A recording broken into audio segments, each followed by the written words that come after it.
What's up YouTube? In this video, I make an easy yet absolutely delicious roasted tomato soup. The greatest thing about this recipe is it's so simple. It only has 8 ingredients yet packs so much flavor you'll be wishing you made more of it. From start to finish, it's ready in under an hour with only 5 minutes of prep time. Oh, and did I mention it's also vegan?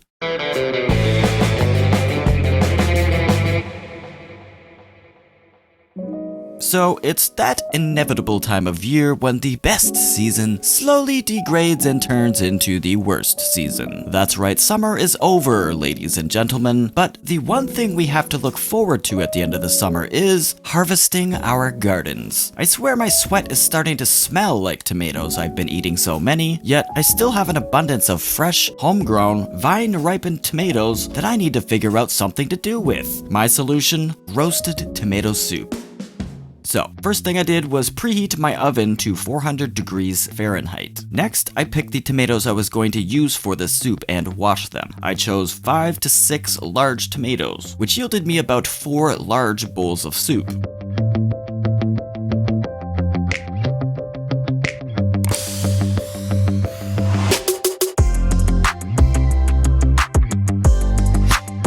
Once washed, I then cored the tomatoes and cut off any gross parts.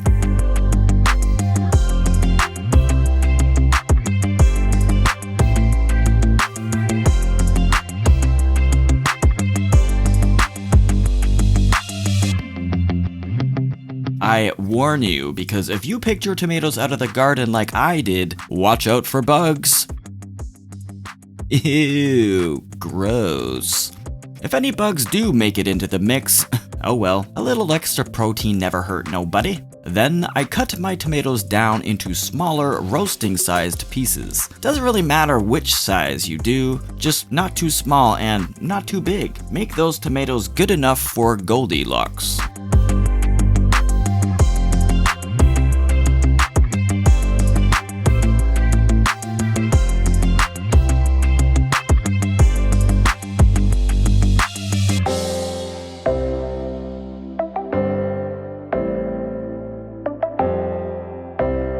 Okay, next step, chop up an onion. I used half of a large red onion, but a whole medium-sized one works just fine. You can use whatever kind of onion you like, really. I used red because it's sweeter and it would make the color of my soup slightly darker than a white onion. Again, the size you chop your pieces into doesn't matter. I made mine similar to the size of my tomatoes, but everything's all gonna get blended up together anyways. Next, I tossed in 7 whole cloves of garlic, and then 3 more. Why? Because I like garlic. Now it's time to step up the flavor with dried oregano, about a teaspoon.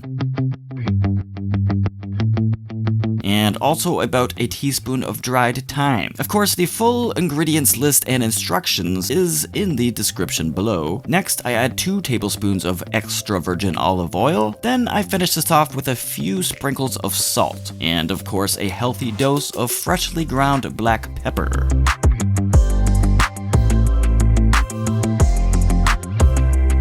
Now, just stir up everything currently living in this bowl so they all get to know each other a little better till it looks something like this. Now simply pour it all into a high-sided oven-safe pan. I always like to preheat mine in the oven for a few minutes first. I find it helps prevent things from sticking to the bottom.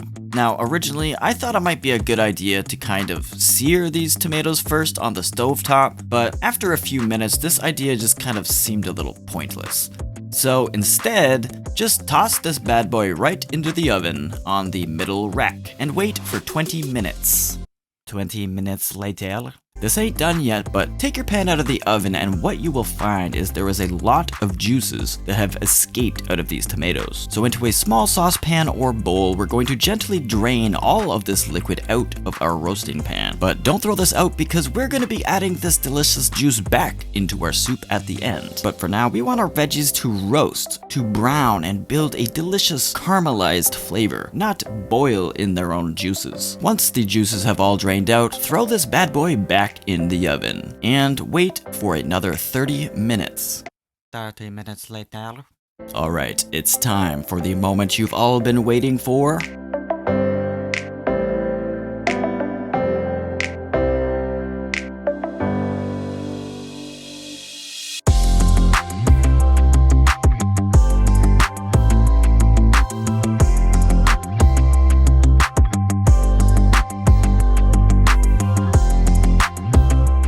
Alright, enough food porn. I'm frickin' hungry, man. So while this mixture is still hot, we're gonna blend it up into our soup. You can use a food processor or a blender or a cheap little piece of crap like I'm using. Just make sure you don't screw the lid on too tight, because blending up this hot mixture will create so much pressure inside it, it will be next to impossible to get the lid off. For me, I did it in 2 batches because my blender container just isn't big enough. But remember those juices we drained out of the pan earlier?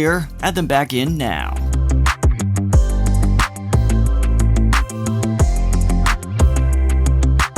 And blend. But not too much, we aren't making baby food here. I'd say a good 5 or 6 pulses. That'll leave a really nice, slightly lumpy texture. It'll give something for our tongues to do while we eat it.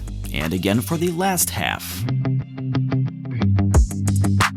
While you wait for the last half to blend, now is a great time to subscribe to my channel and click the bell so you'll be the first to know about all of my brand new videos. And feel free to click the like button while you're down there. Thanks in advance.